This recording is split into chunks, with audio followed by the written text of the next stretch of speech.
কোনোবাই বৰ ভাল কথা এটা কৈছিল যে কষ্টৰ ফল সদায় মিঠা হয়। নমস্কাৰ, মই মনোৰঞ্জন। আজি আহিছোঁ বি পজিটিভৰ মজিয়ালৈ এটি হৃদয় চুই যোৱা কাহিনীলৈ। যদি কাহিনীটো ভাল লাগে লাইক আৰু শ্বেয়াৰ কৰি মোক উৎসাহিত কৰিব, আৰু যদি বেয়া লাগে তেন্তে কমেণ্টত জনাব। তেনেহ'লে আহক সময় নষ্ট নকৰি আগবাঢ়ো আচল কথাটোলৈ।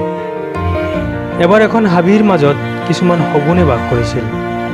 আনন্দ ফূৰ্তিৰ মাজেৰে পাৰ হৈছিল সিহঁতৰ দিনবোৰ। কিন্তু কি হ'ব, বিধিৰ বিপাক। লাহে লাহে সেই হাবিখনত অন্য জীৱ জন্তুৰ সংখ্যা বাঢ়িবলৈ ধৰিলে, আৰু খাদ্যৰ কাৰণে খোৱা কামোৰা লাগিবলৈ ধৰিলে শিয়াল, কুকুৰ, বাঘ, ভালুকৰ লগত।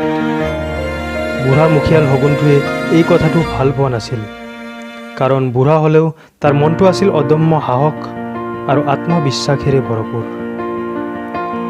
সি মনে মনে ওলাই গ'ল হাবিৰ পৰা আৰু লৈ আহিল এক সুখৰ বাতৰি। বাকী শগুনখিনিক মাতিলে, মিটিং কৰিলে আৰু জনালে যে সি বিচাৰি পাইছে এক সহজলভ্য জীৱিকাৰ পথ। কথা শুনি সকলোৱে উৎফুল্লিত হৈ পৰিল আৰু উৰা মাৰিলে সেই শগুনটোৰ পিছে পিছে। উৰি গৈ গৈ সিহঁতে সাগৰৰ মাজত এখন সৰু দ্বীপত উপস্থিত হ'লগৈ। দ্বীপখনত উপস্থিত হৈ সকলো আচৰিত। দ্বীপখনত নাছিল কোনো প্ৰতিদ্বন্দ্বী। চাৰিওফালে আছে বহুত মৰাশ আৰু ৰাজত্বমত হৈ সিহঁতৰ। হাজাৰবাৰ ধন্যবাদ জনালে মুখিয়াল শগুনটোক। বিন্দাছ ভাই, উৰিবলগীয়া হোৱা নাই, দৌৰিবলগীয়াও হোৱা নাই। ইচ্ছামতে খাইছে, বহিছে, শুইছে। ক'বলগীয়া কোনো নাই, এক ৰাজকীয় পৰিৱেশ। কিন্তু মুখিয়াল শগুনটোৰ এই পৰিৱেশটো ভাল লগা নাছিল।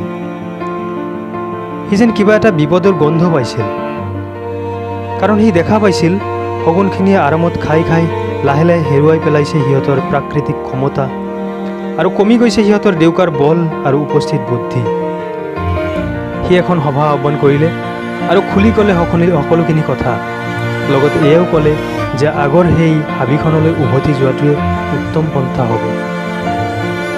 কিন্তু মাথো কেইটামান বয়সীয়াল শগুনৰ বাহিৰে বাকীবোৰে তাক ইটিকিং কৰিবলৈ ধৰিলে। কিছুমানে তাক পাগল আখ্যা দিলে।